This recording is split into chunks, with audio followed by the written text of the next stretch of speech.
Assalamualaikum warahmatullahi wabarakatuh. Perkenalkan, saya Lili Damayanti Siregar dengan NIM Y1A020055 dari Program Studi Agroekologi Fakultas Pertanian Universitas Jambi, semester genap 2020-2021. Di sini saya akan memaparkan tugas saya, yaitu tugas mengantar ilmu agribisnis yang bertemakan wawasan tentang agribisnis. Baiklah, untuk mempersingkat waktu, saya akan menampilkan hasil dari PowerPoint saya seperti yang tertera pada layar di atas. Yang pertama yaitu definisi dan ruang lingkup agribisnis. Agribisnis adalah kegiatan sektor pertanian di mana organisasi dan manajemennya dirancang untuk memperoleh nilai tambah komersial melalui aktivitas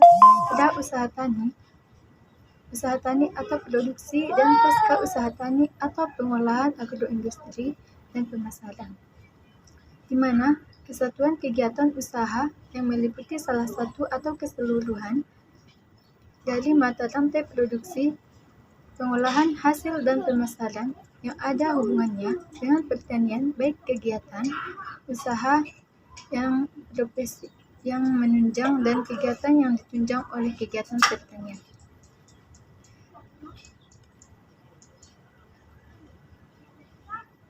Sistem agribisnis dibagi menjadi dua, yaitu subsistem praproduksi dan subsistem budidaya. Sistem agribisnis telah kita lihat bahwa pada konsepnya sudah ada tertera di layar. Untuk mempersingkat waktu, saya tidak akan menjelaskan mengenai peta konsepnya lagi. Lanjut, agribisnis sebagai suatu sistem.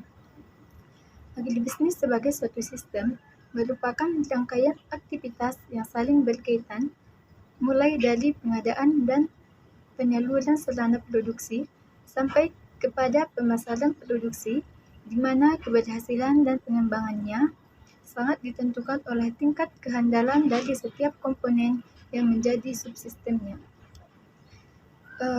Subsistem yang pertama, subsistem praproduksi, yaitu meliputi pengadaan dan penyaluran sarana produksi, teknologi dan pengembangan sumber daya pertanian, termasuk pengembangan penyediaan informasi pertanian alternatif, teknologi yang kompatibel, pengarahan dan tenaga kerja, sumber energi lain, beserta unsur pelancarnya.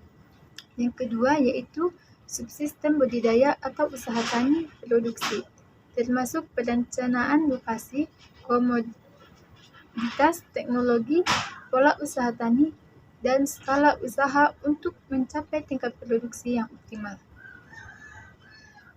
Subsistem agribisnis. Lanjutan subsistem agribisnis yang ketiga yaitu subsistem pengolahan hasil pertanian agroindustri. Aktivitas pengolahan sederhana di tingkat petani dan keseluruhan penanganan pasca panen sampai pengolahan lanjut, yaitu penggilingan, pembekuan, yaitu proses penguapan, pembersihan, pengekstrasian, penggilingan, pembekuan, dehidrasi, pengepakan atau pengemasan. Yang keempat yaitu subsistem pemasaran hasil pertanian, termasuk pemantauan dan pengembangan informasi pasar, market development, market promotion, dan market intelligence. Yang kelima yaitu subsistem prasarana, yaitu prasarana publik, prasarana jalan, perhubungan, pengairan, pengendalian, pengamanan, dan konservasi. Yang keenam yaitu subsistem pembinaan. Pembinaan dari pemerintah, baik sosial, ekonomi, politik, budidaya yang bersifat kondusif, iklim usaha, penyediaan kemudahan, pengaturan iptek, pembinaan sumber daya manusia, sinkronisasi dan koordinasi, dan kepemimpinan. Lingkup pembangunan sistem agribisnis yaitu seperti tertera pada layar di atas. Untuk mempersingkat waktu, saya tidak akan menjelaskannya lagi. Yang selanjutnya yaitu keberhasilan sistem agribisnis. Keberhasilan sistem agribisnis sangat ditentukan oleh tingkat kehandalan dari setiap komponen yang menjadi subsistemnya, di mana dibutuhkan ulur dan campur tangan pemerintah melalui regulasi, koordinasi, perlindungan, stimulasi, pelayanan, dan penilaian terhadap seluruh subsistem dalam sistem agribisnis beserta lingkungan yang mempengaruhinya. Lingkungan agribisnis meliputi satu lingkungan dalam inter, berupa sistem agribisnis beserta subsistemnya. Yang kedua yaitu lingkungan luar atau eksternal. Lingkungan luar meliputi yang pertama ekonomi bisnis, yang kedua fisik teknik, yang ketiga lingkungan sosial budaya, dan yang keempat kebijakan dan kelembagaan pemerintah. Diagram sistem agribisnis dan faktor luar yang mempengaruhinya yaitu lingkungan kebijaksanaan dan kelembagaan pemerintah, di mana dari sistem agribisnis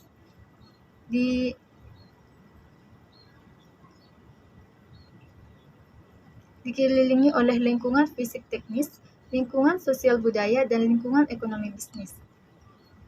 Selanjutnya, faktor lingkungan luar agribisnis dipengaruhi oleh lingkungan ekonomi bisnis. Lingkungan ekonomi bisnis meliputi keadaan perekonomian atau nasional global, keadaan infrastruktur, mekanisme pemasaran, keadaan pasca panen, keadaan agroindustri atau pengolahan hasil, dan keadaan badan usaha seperti BUMN, BUMD, koperasi, dan lain-lain. Yang kedua yaitu lingkungan fisik teknis. Lingkungan fisik teknis meliputi letak geografis, keadaan tanah dan topografi, keadaan iklim, keadaan sumber air, keadaan vegetasi, dan lain-lain.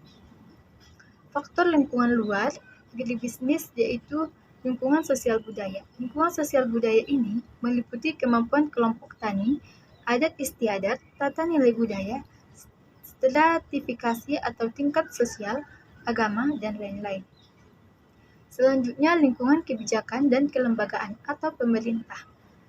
Lingkungan kebijakan dan kelembagaan ini meliputi prioritas pengembangan wilayah, kebijakan pengembangan sektor pertanian, kebijakan pengembangan komoditas unggulan, kebijakan penyuluhan pertanian, pengaturan pelayanan subprodi dan kredit, pengaturan sistem keuangan pedesaan, rekomendasi hasil riset, dan peningkatan otonomi daerah. Faktor strategi dalam tatanan agribisnis meliputi satu lingkungan strategi, di mana perubahan struktur ekonomi dunia akibat era globalisasi menciptakan blok kerjasama regional atau kawasan. Dan yang kedua, perubahan arah dari keuntungan kompetitif ke keuntungan kompetitif. Yang kedua yaitu permintaan. Permintaan yaitu upaya peningkatan pasar melalui penyelidikan pasar atau market intelligence dan informasi pasar atau market information. Yang ketiga, sumber daya pertanian. Sumber daya pertanian peningkatannya keunggulan kompetitif dan prinsip wawasan agroekosistem dalam wawasan lokalita. Dan yang keempat yaitu ilmu pengetahuan dan teknologi.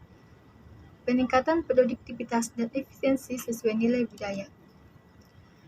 Selanjutnya, 4 pilar penopang pengembangan agribisnis. Yang pertama yaitu eksistensi semua komponen sistem agribisnis di pedesaan. Dan yang kedua yaitu eksistensi wirausaha dan kemitraan usaha. Yang ketiga, iklim lingkungan yang kondusif. Iklim lingkungan yang kondusif ini meliputi standarisasi dan pengembangan informasi pasar, permodalan, perizinan, sistem pengaturan dan pelayanan, dan hubungan manajerial. Dan yang keempat yaitu Gerakan Nasional Pembangunan Agribisnis.